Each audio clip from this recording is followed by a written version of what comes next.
अस्सलाम वालेकुम नाजरीन, मैं इश्ताक अहमद देव जम्मू कश्मीर के इस पसमानदा खिता डोडा से आपको सलाम अर्ज करता हूँ। नाजरीन, जैसा कि आप जानते हैं कि कोविड-19 का जो वबाई मरज है, महामारी पूरे वर्ल्ड में है, वर्ल्ड इमरजेंसी डिक्लेयर हुई है। लेकिन अल्लाह का फजल करम यह है कि जम्मू कश्मीर का ये खिता वादी चिनाब के तीनों अजला, जिला डोडा, जिला किश्तवाड़ और जिला रामबन इस महामारी से महफूज रहे। अभी तक कोई भी पॉजिटिव केस यहाँ से सामने नहीं आया है। लॉकडाउन मुकम्मल है और ऑलमोस्ट लॉकडाउन के अब 40 दिन होने को है। तो शुरुआत में थोड़ी सी इसमें डील थी, लेकिन फिर जब पूरे मुल्क में हुआ तो उसमें पूरी स्ट्रिक्टनेस है। और मेरी इत्तला ये है कि इसमें जो है दो डिस्ट्रिक्ट किश्तवाड़ और डिस्ट्रिक्ट डोडा जो है एक तरफ आते हैं और डिस्ट्रिक्ट रामबन दूसरी तरफ आता है। डिस्ट्रिक्ट रामबन में जो है वो चूंकि कौमी शाहरा गुजरती है तो वहाँ की एडमिनिस्ट्रेशन को और ज़्यादा हेक्टिक है। लेकिन डिस्ट्रिक्ट डोडा और किश्तवाड़ के लिए जो जम्मू कश्मीर का जो मेन रास्ता है बटोट किश्तवाड़ कौमी शाहरा, हमारी इत्तला ये है कि असर में जो नाकाबंदी है वो बड़ी सख्त है। वहाँ पे SDM, वहाँ पे तहसीलदार और डिस्ट्रिक्ट एडमिनिस्ट्रेशन का एक नुमाइंदा वहाँ होता है।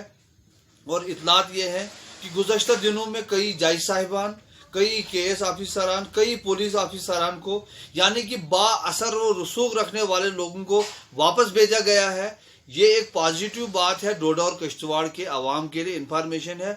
और किश्तवाड़ से भी जो कश्मीर से सिंथन से जो रास्ता जाता है और पाडर से जो रास्ता जाता है वहाँ से भी इत्तला है कि डिस्ट्रिक्ट एडमिनिस्ट्रेशन जो किश्तवाड़ है वहाँ से बड़ी स्ट्रिक्ट है और बिल्कुल किसी को आने जाने की इजाज़त नहीं है। अगर कोई आता भी है उसको क्वारंटीन किया जाता है, ये है। लेकिन अब जो है सूरत हाल ये है कि अब जो है एक तबका जो है चूंकि इसमें वो पिस तो रहा है, तो अब अवामी हलकों का है या by and large civil society या ऐसे भी एक वो बनता है कि कम से कम यहाँ पे अगला जो सोमवार आने वाला है, जो कारोबार यहाँ किरियाना वाला खुला है, सब्जी वाला खुला है, गोश्त वाला खुला है, अब कपड़े वाला, रेडीमेड वाला, बूट वाला, मेरे ख्याल में ये जो ड्राई चीज़ें बेचते हैं इनको आप होटल को और रखिए थोड़ा बंद, टी स्टॉल को थोड़ा और बंद रखिए। आप पब्लिक ट्रांसपोर्ट को भी थोड़ा सा अभी और कुछ वक्त के लिए बंद रख सकते हैं। लेकिन ये 2-3 आइटमें ऐसी हैं जैसे स्टेशनरी है, कपड़े वाला है, रेडीमेड वाला है, बूट वाला है, इवन कॉस्मेटिक वाला है,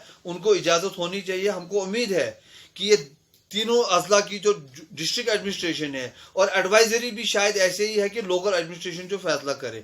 और दूसरा इशू जो है मुफ्त राशन के बारे में, डे फर्स्ट से एक कंफ्यूजन है कि ये 5 किलो पर हेड मिलना है, ये पर फैमिली मिलना है, पर राशन कार्ड मिलना है, किस कैटेगरी के लोगों को मिलना है, BPL है, APL है, PHH है, वो NPHH है वगैरह वगैरह। तो इसमें थोड़ा सा महकमा खुराक, अवामी रसदात व अमूर सार्फिन जिसको फूड आमतौर पे कहा जाता है, इनके ऑफिसरान से मेरी गुजारिश है कि वो सोशल मीडिया के जरिए, क्योंकि प्रिंट तो यहाँ अखबार तो आते नहीं है, तो सोशल मीडिया के जरिए कम से कम ये क्लियर करें लोगों को। और दूसरी बात यह है कि माजी में एक बार जब राशन मुफ्त देते थे तो उस वक्त जो नॉर्मल कोटा होता था वो नहीं मिलता था।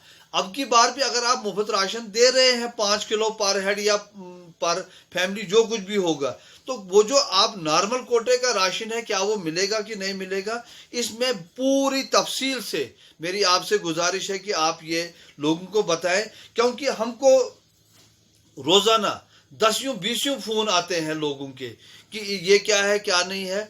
तो मुझे लगता है कि आप लोग ये करेंगे और खास करके तीनों यहाँ की जो एडमिनिस्ट्रेशन से हैं वो उस सेक्शन का भी ख्याल, क्योंकि जितने ज़्यादा लोग कारोबार में इन्वॉल्व होंगे उतना समाज पर भी, इमदादी इदारों पर भी और सरकार पर भी उनकी इमदाद का बोझ कम होगा।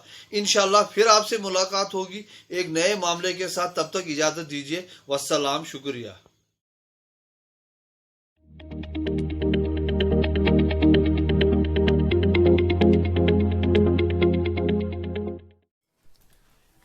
मैं Ejaz Naik, state vice president National Awami United Party, मैं आपके माध्यम से आज कुछ बातें सरकार तक लेना चाहता हूं। पूरे मुल्क में जो लॉकडाउन का दूसरा मरहला चल रहा है और उसके बाद ये लॉकडाउन कब तक चलेगा इसकी कोई तारीख भी मुकर्रर नहीं है, लेकिन लॉकडाउन के चलते चलते और इस महामारी के चलते चलते सबसे ज्यादा कोई अगर शख्स है जो मुतासिर हुआ है वो है गरीब मजदूर, वो है बीपीएल कैटेगरी से ताल्लुक रखने वाले लोग, क्योंकि उनकी रोजी रोटी छिन गई है, उनके पास कोई भी कामकाज नहीं रह गया है, जिसके कारण उनकी जेबें खाली हैं और वो लोग जरूरियात जिंदगी की चीजें नहीं खरीद पा रहे हैं। हमें पूरी उम्मीद थी कि जो दूसरा मरहला शुरू हुआ, सरकार इसमें जरूर से जरूर गरीबों के लिए, मजदूरों के लिए कोई नया पैकेज लेकर आएगी, लेकिन अभी तक ऐसा कुछ भी नहीं हुआ।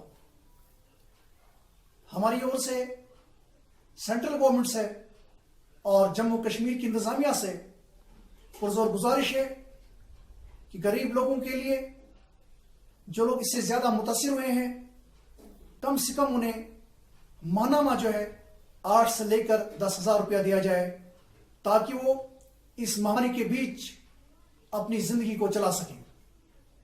और साथ में जो दूसरा तबका हमारे पास है, जिन लोगों ने अपने छोटे छोटे बिजनेस यूनिट एस्टेब्लिश किए हैं, बाज़ाब्ता तौर पे बैंकों से कर्जे लिए हैं और इस महामारी के बीच वो इस पोजीशन में नहीं है कि वो कर्जे की किस्तें अदा कर सकें, तो लिहाजा एक ऐसी पैकेज लाई जाए जिसमें गरीबों के अलावा इन छोटे छोटे बिजनेस तबका के लोगों को भी जोड़ दिया जाए। आज इस महामारी के कारण हमारे बहुत से लोग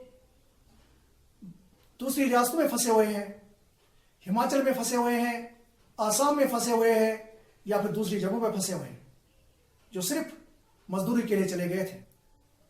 हमारी यहाँ की जम्मू कश्मीर की इंतजामिया से ये गुजारिश होगी कि उन मजदूरों को जल्द से जल्द अपने घर लौटाया जा सके। इस लॉकडाउन के दौरान हम लोगों ने कई ऐसे बहुत सारी कॉलें जो है अटेंड की हैं, जहां से बदस्तूर मजदूर हमें ये कह रहे हैं कि उन्हें जल्द से जल्द उन लोगों को अपने घर में लाया जा सके।